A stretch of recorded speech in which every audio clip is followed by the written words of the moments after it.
Ang Timog Korea ay kasalukuyang nagpapatuloy sa plano nitong i-phase out o tanggalin mula sa serbisyo ang mahigit 100 Chamsuri-class patrol boats na kilala rin bilang Patrol Killer Medium (PKM) vessels, mga barkong matagal nang nagsilbing gulugod ng coastal defense ng kanilang navy. Habang papalapit ang kanilang pagre-retiro, nabubuksan ang isang natatanging pagkakataon para sa Pilipinas.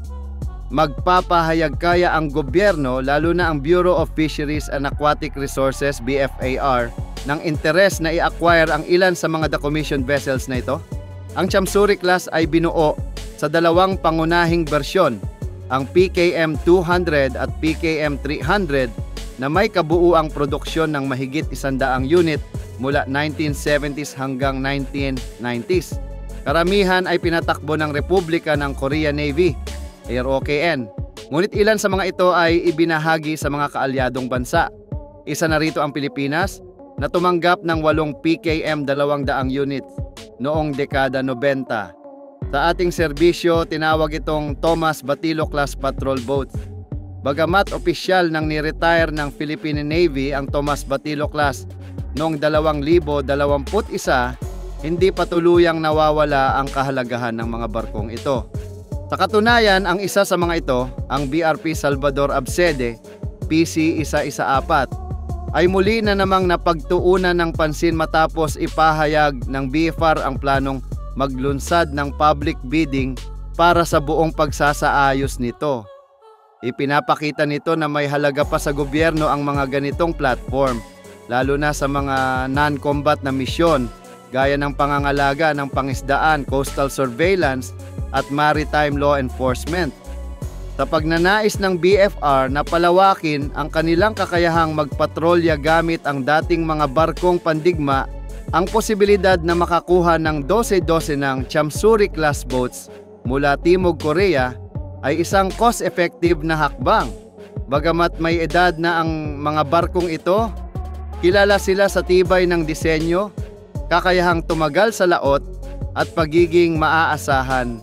Mga katangian na napakahalaga pa rin sa pagpapatrolya at pagpigil ng mga iligal na aktibidad sa karagatan. Dahil dati nang ginamit ng Philippine Navy ang ganitong uri ng barko, ang muling pagbabalik nito sa ilalim man ng BFR o ibang ahensyang sibil ay nangangailangan ng kaunting pagsasanay lamang. Marahil ay may natitira pang mga spare parts, technical na kaalaman at mga veteranong personnel na pwedeng i-redeploy para dito. Ito ay magpapabilis at magpapadali ng integrasyon kumpara sa paggamit ng mga bagong barkong galing sa ibang bansa o manufacturer. Strategic din ang magiging epekto nito. Habang humaharap ang Pilipinas sa mga tuloy-tuloy na problema ng illegal fishing, panghihimasok ng mga dayuhan at kakulangan sa maritime presence sa West Philippine Sea, ang pagkakaroon ng dagdag na barko na kayang magsagawa ng round-the-clock patrol ay makatutulong ng malaki.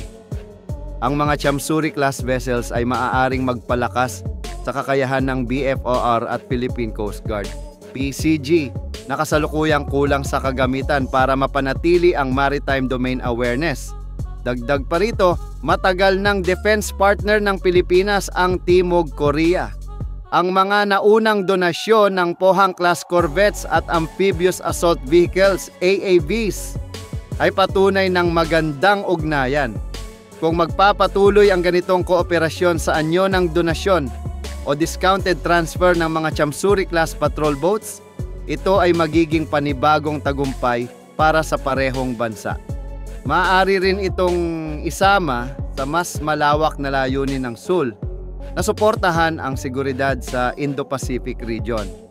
Kung sakaling maisakatuparan ito, mabibigyan ng pagkakataon ang Pilipinas na pahabain pa ang buhay ng mga legacy platforms habang inilalaan ang mas modernong barko para sa mas sensitibong misyon.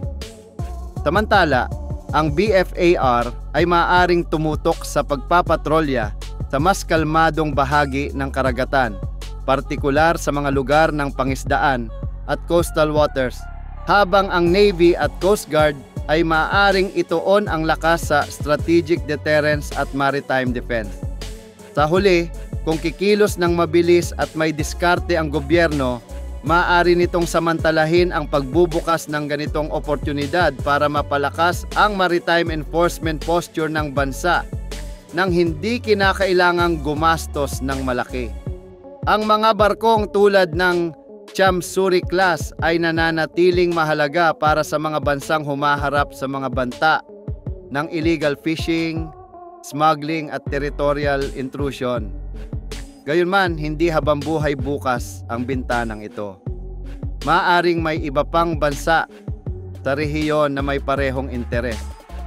Kung talagang nais ng Pilipinas na mas maprotektahan ang karagatan at mapalakas ang presensya sa EEZ, nararapat lamang na kumilos na ang BFRR at gawin itong matalinong hakbang para sa kapakinabangan ng buong sambayanan.